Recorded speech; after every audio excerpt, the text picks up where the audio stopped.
పిల్లలు పుట్టిన నాటి నుంచి నిత్యం శ్రమిస్తూ వారి సంతోషంలోనే తన ఆనందాన్ని వెతుక్కొని శ్రమని మర్చిపోయే ప్రేమమూర్తి తండ్రి.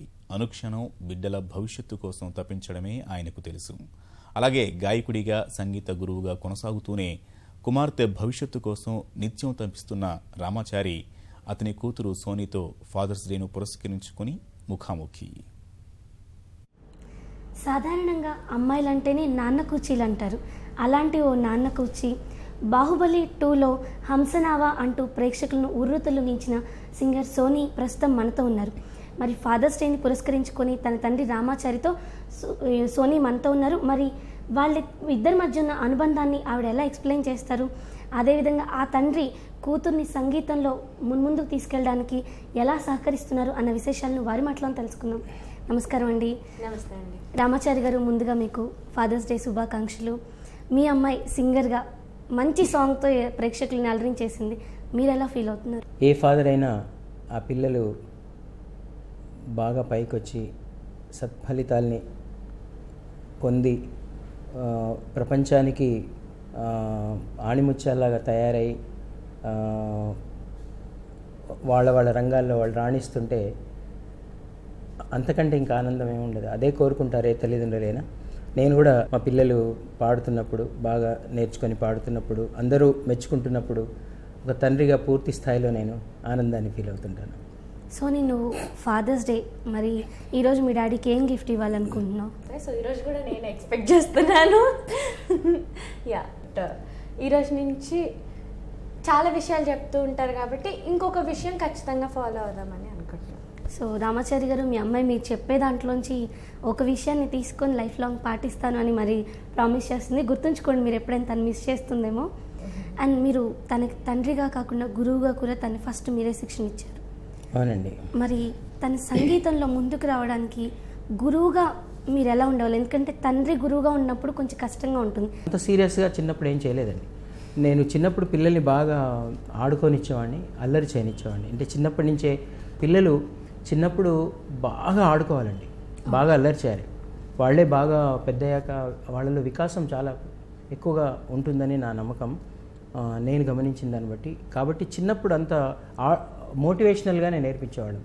భగవద్దత్తంగా వాళ్ళలో ఆ కళ ఉండడం, వాళ్ళకి అలా మోటివేషనల్గా మేము ప్రాక్టీస్ చేయించడం, తను అలా మెల్లిమెల్లిగా ఎదుగుతుంది. ఇంకా తను she a student.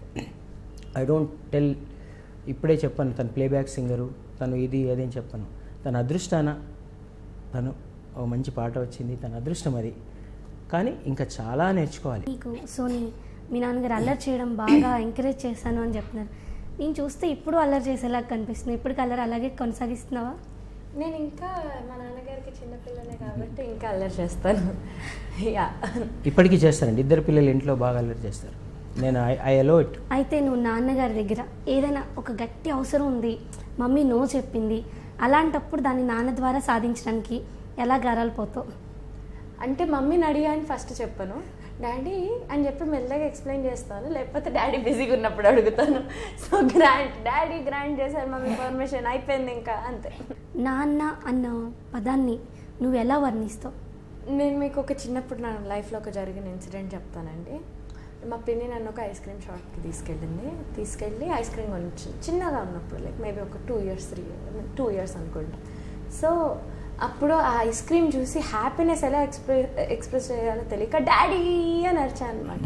So my happiness, my world, my everything, teacher, friend, అప్పుడప్పుడు లెక్చరర్, ప్రొఫెసర్. నేను చిన్నప్పుడు నన్ను ఖర్చుకునే ఉండేది. తర్వాత పడుకోవడం కూడా నా పైనే పడుకునేది చిన్నప్పుడు. సో ఎన్నో ఏళ్ళ దాకా కూడా ఎక్కడున్నా సరే నేను మళ్ళీ ఒక అర్ధరాత్రి లేచి చూస్తే నా పైన పడుకొని ఉండేది.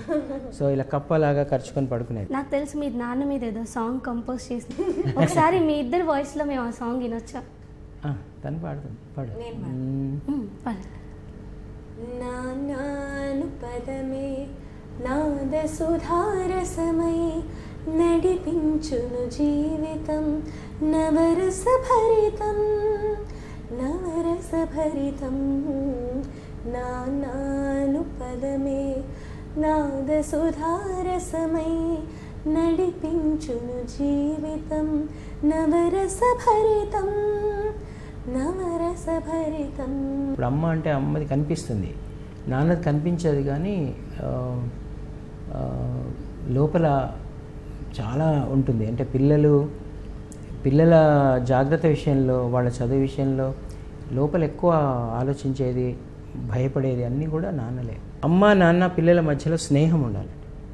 ఈ పిల్లలు వాళ్ళ అంతరంగంలో ఏది ఉందో అన్నీ మనకు చెప్పగలగాలి. ఎక్కడ ఏ పాత్ర వహించాలి అది వహించాలి. ఇప్పుడు సపోజ్ వాళ్ళు ఏదన్నా కొంచెం తేడా చేస్తున్నారు, అప్పుడు నేను I will take serious action. ఈ సమాజం ప్రకారము ఎక్కడైనా బయట ఎక్కడైనా చాలా పిల్లలు దేనికి భయపడట్లేదండి. ఈ కాలం పిల్లలు దేనికి భయపడట్లేదు. సో అది ఇప్పుడున్న ట్రెండ్ అనుకుంటున్నారు.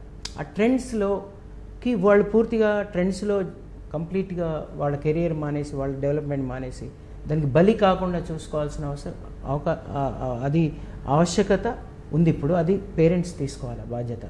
సో కోపంగా ఉన్నప్పుడు డాడీ, హ్యాపీగా ఉన్నప్పుడు డాడీ, చిరాకులో ఉన్నప్పుడు డాడీ, ఏదైనా కావాల్సి వచ్చి కాకా పట్టాల్సి వచ్చినప్పుడు నానా. సో అబద్ధం చెప్పి దొరికిపోయినప్పుడు అలాంటిది ఎప్పుడు జరగలేదు. అంటే అది అబద్ధం చెప్తున్నప్పుడే నవ్వు వచ్చేస్తుంది నాకు, మళ్ళీ నిజం చెప్పేస్తాను. సో దొరికించుకుంటాను నేనే. అండ్ మిస్టేక్ చేసి కవర్ చేయాల్సి వచ్చినప్పుడు అంటే డాడీ యాక్చువల్లీ అది.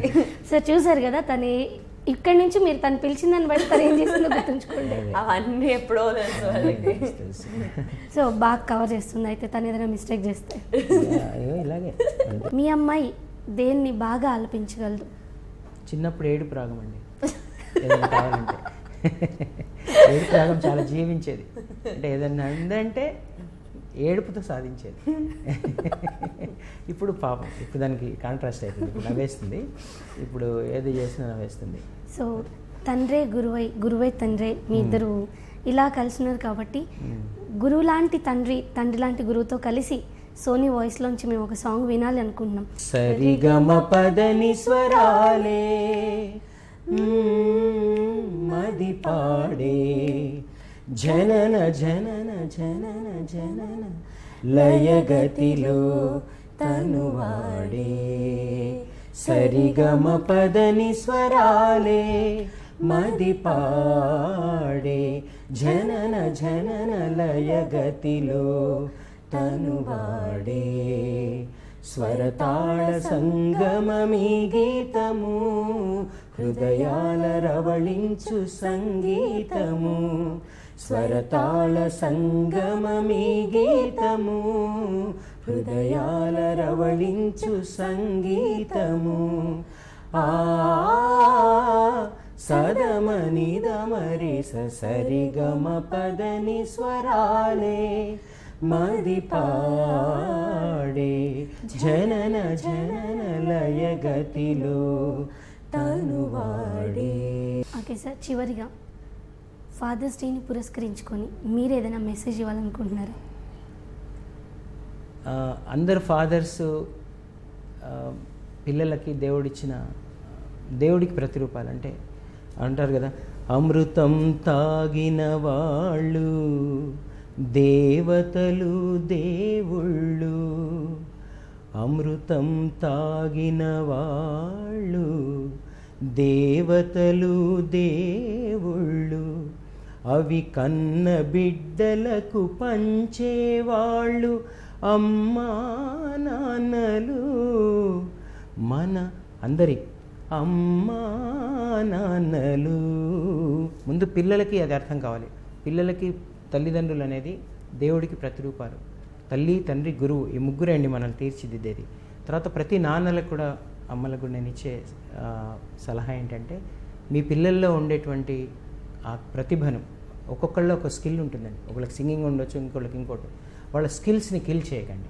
సో మా పిల్లల్ని కూడా ఆదరించి ఆశీర్వదిస్తున్న అందరికీ నా కృతజ్ఞతలు తెలియజేస్తున్నాను. ఒక మంచి లక్షణం అంటే చాలా ఇష్టం ఉంటుంది, అది మనం కూడా ఫాలో అవ్వాలని ఆశపడతారు. ఒక మనిషిని అర్థం చేసుకునే నేచర్ నేర్చుకున్నాం. మీ ఇద్దరు కూడా ఇలాగే సంతోషంగా, అదేవిధంగా సక్సెస్ఫుల్గా ముందుకెళ్ళాలని మనస్ఫూర్తిగా కోరుకుంటున్నాం. Thank you sir. Thank you so much. Once again ETV ప్రేక్షకులందరికీ, అందులో ఉండే తండ్రులందరికీ హ్యాపీ ఫాదర్స్ డే.